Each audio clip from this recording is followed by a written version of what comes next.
How's it going, guys? My name is Dom, and today I would like to discuss the Document.title property inside JavaScript.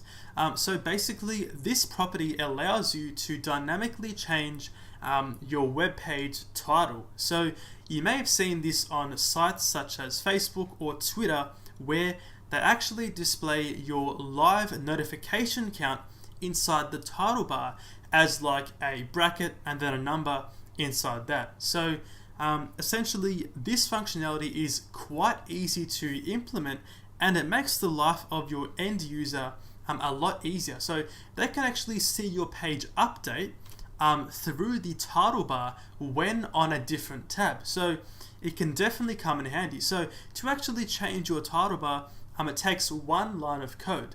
Okay, so inside the JavaScript for this HTML document, we have obviously a blank script tag right there. So to change the actual page title, you simply use the documents and then .title property and then equals followed by your new page title. For example, we're going to say my new title.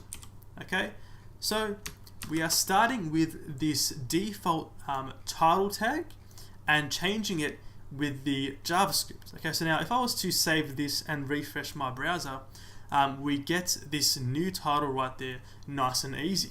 Okay, so to actually add some brackets and a number to the beginning of this title, that's also quite easy to do. So back inside the JavaScript, to actually add like a number, for example, if I want to have 2 and then my new title, just like that, we can do this by once again setting the document.title property, this time equals to, and then a bracket and then 2, then a space, and then plus document.title. So calling document.title by itself is going to give you the actual page title. So now we're saying add this to before the pre-existing page title.